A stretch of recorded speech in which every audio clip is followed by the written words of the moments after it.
नमस्कार, आदाब। मैं हूं अबुल नस्र इकबाल। दोस्तों, आज मैं इस वीडियो के माध्यम से आपको वो मंसूबा बताऊंगा, वो इजरायली मंसूबा जो सदियों पुराना है और जिसके ख्वाब हर इजरायली देख रहा है। और वो ख्वाब है, वो मंसूबा है ग्रेटर इजराइल का।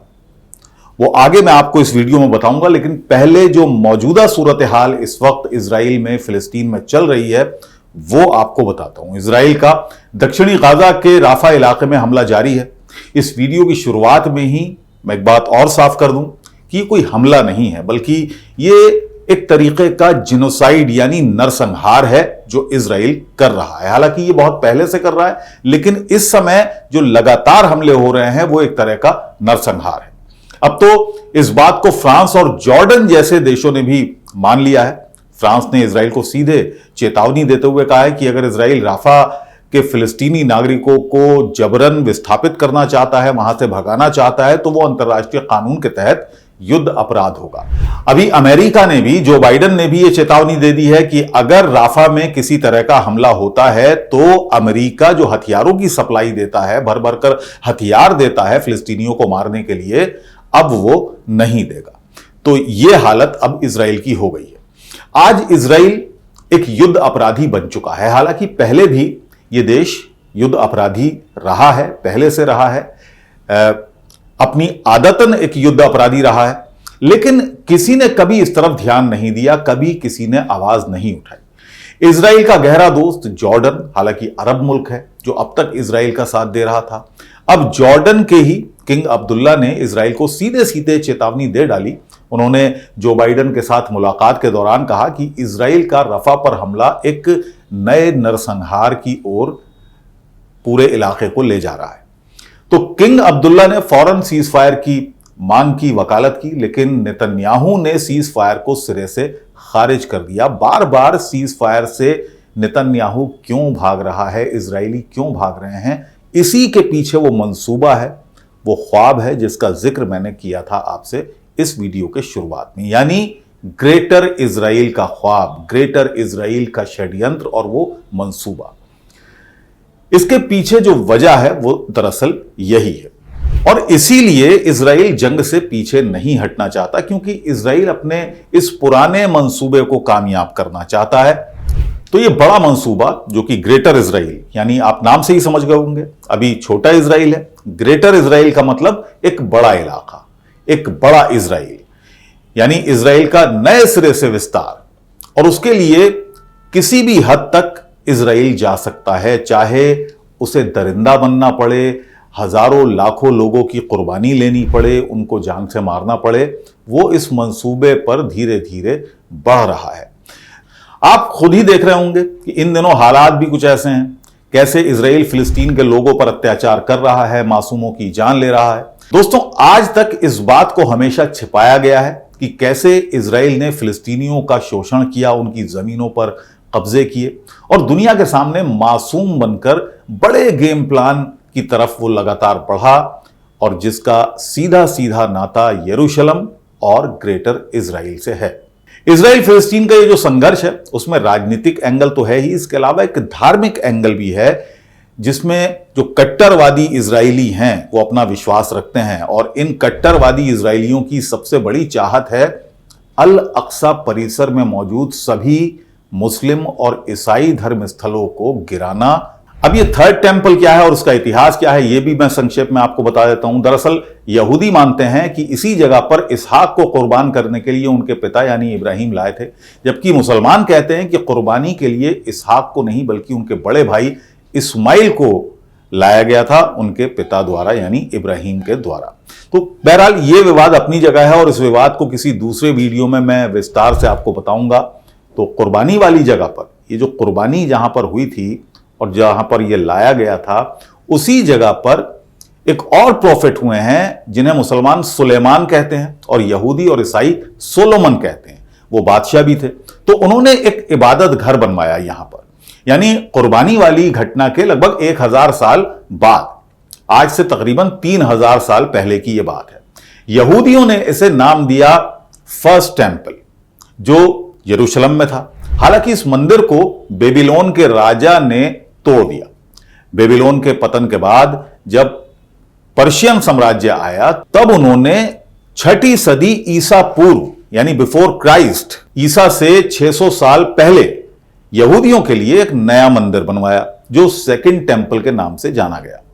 लेकिन सन 70 ईस्वी में यानी हजरत ईसा के 70 साल बाद रोमन्स ने सेकंड टेंपल को भी तोड़ दिया, गिरा दिया और यहूदियों के पास आखिरी निशानी के तौर पर वेस्टर्न वॉल बचा, जहां यहूदी आज इबादत करते हैं। आपने देखा होगा अक्सर वो वेस्टर्न वॉल है, उसके नजदीक खड़े होकर यहूदी इबादत करते हैं, दुआएं मांगते हैं। 688 से 693 ईस्वी के बीच यरूशलेम में 2 बड़ी मस्जिदें बनी। पहली थी डोम ऑफ द रॉक, जिसे कहा जाता है गुंबद सखरा, और दूसरी थी अल अक्सा मस्जिद। मुसलमानों के लिए यह मक्का और मदीना के बाद तीसरी सबसे पवित्र जगह है और आखिरी निशानी वेस्टर्न वॉल भी यहीं पर है। और अब सबसे बड़ा पेंच यहीं फंसता है दोस्तों। दरअसल जो कट्टर इजरायली हैं, जो मानते हैं कि थर्ड टेंपल यहीं बनना चाहिए और वो थर्ड टेंपल बनाने के लिए अल अक्सा मस्जिद और डोम ऑफ द रॉक को तोड़ने की बात भी करते हैं। हालांकि इनके लिए फिलहाल ऐसा करना संभव नहीं है। यहां एक और अहम बात है जो मैं आपको बताना चाहूंगा, और यह अल अक्सा मस्जिद पर इजराइल के दावे से ही जुड़ी हुई बात है। साथियों, इनका जो ये दावा है, जो बेहद ही खोखला दावा है, इसका कोई आधार नहीं है और ये बात खुद यूनेस्को ने भी कही थी। दरअसल साल 2016 में यूनेस्को ने अल अक्सा मस्जिद पर से जो यहूदियों का, इजरायलियों का दावा है, वो पूरी तरह से खारिज कर दिया था और साफ साफ कहा था कि अल अक्सा मस्जिद पर इजरायलियों के किसी भी धार्मिक तत्व के प्रमाण नहीं मिले, इसलिए ये मस्जिद पर यहूदियों का, इजरायलियों का कोई अधिकार नहीं है। इसके बावजूद ये अल अक्सा मस्जिद को तोड़ने का सपना देखते हैं, मंसूबा पाले हुए हैं, सदियों पुराना मंसूबा है और इजराइल यरूशलेम पर अपना दावा जताता है। अब तो उसने पूरा यरूशलेम पर कब्जा भी कर लिया है, जो वेस्ट का इलाका था वो भी अपने कब्जे में ले लिया है। वो इस दावे को छोड़ने के लिए बिल्कुल तैयार भी नहीं है, चाहे फिर इसके लिए कत्लेआम ही क्यों ना करना पड़े। इसके अलावा इन कट्टर इजरायलियों का सपना ग्रेटर इजराइल बनाने का है और इससे भी बढ़कर इन कट्टर इजरायलियों का सपना ग्रेटर इजराइल बनाने का है, जिसमें वो आधुनिक इजराइल का और भी ज्यादा बड़े पैमाने पर विस्तार करना चाहते हैं। हालांकि यहूदियों का ये ग्रेटर इजराइल का जो सपना है वो हाल फिलहाल का नहीं है, जैसा कि मैंने बताया सदियों पुराना है और समय समय पर इजरायली अपने सपने को पूरा करने की साजिशें भी रचते रहे हैं। ग्रेटर इजराइल में कौन कौन से इलाके शामिल हैं, अब ये मैं आपको बताता हूं। इनके मुताबिक जो ये एक ख्वाब देखते हैं, ग्रेटर इजराइल का जो इनका नक्शा है उसमें ऐतिहासिक फिलिस्तीन का पूरा इलाका शामिल है, जिसमें वेस्ट बैंक से लेकर गाजा पट्टी, यरूशलेम और गोलन हाइट्स का इलाका भी शामिल है। इसके अलावा इजिप्ट के कुछ इलाके, सऊदी अरब का आधा हिस्सा, लगभग पूरा सीरिया, आधा इराक, दक्षिणी लेबनान का हिस्सा और तुर्की के कुछ इलाके शामिल हैं। और उन सभी इलाकों को अगर मिला दिया जाए तो ये सब मिलकर ग्रेटर इजराइल बन जाते हैं। और इजराइल अपने इस ग्रेटर इजराइल कॉन्सेप्ट के जरिए इजिप्ट, सऊदी अरब, कुवैत, ईरान और सीरिया पर कब्जा करना चाहता है। लेकिन इन सब के बीच सबसे बड़ा सवाल यह है कि क्या यह मुमकिन है? तो आपको मैं बता दूं कि इजराइल के लिए फिलहाल तो इसकी गुंजाइश बिल्कुल भी नहीं है, कहीं से कहीं तक यह मुमकिन नहीं है। इसके लिए उसे सभी अरब देशों से युद्ध करना पड़ेगा। ऐसे में हमास के हमले के बाद अभी उसकी जैसी हालत है वो कुछ भी नहीं कर सकता। वहीं दूसरी तरफ पहले के मुकाबले आज अरब देशों की ताकत में भी काफी इजाफा हुआ है। तो आपको बता दें कि इजराइल के लिए फिलहाल तो कहीं से कहीं तक यह मुमकिन नहीं दिखता।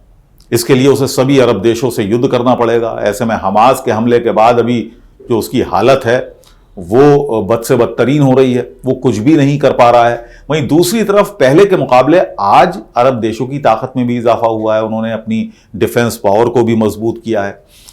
ऐसे में मजबूत अरब देशों के सामने इजराइल कहीं से कहीं तक टिकेगा नहीं।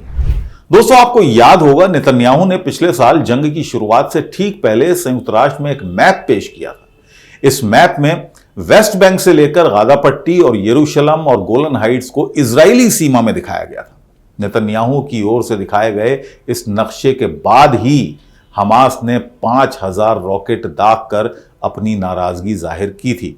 हालांकि बार बार ये जो कहा जा रहा है कि हमास ने बिना उकसावे के इजराइल पर रॉकेट दागे, तो बिना उकसावा नहीं था, बल्कि ये उसके पीछे की बड़ी वजह थी, यानी ग्रेटर इजराइल का मंसूबा, जिस पर धीरे धीरे इजराइल आगे बढ़ रहा था। और जब ये मामला, ये नक्शा लेके वो यूएन पहुंचता है, तब उसने और ज्यादा गुस्से में ला दिया और ज्यादा खूंखार बना दिया हमास को, जिसके बाद हमास ने यह कार्रवाई की। तो दोस्तों, इस वीडियो में आज इतना ही। नमस्कार।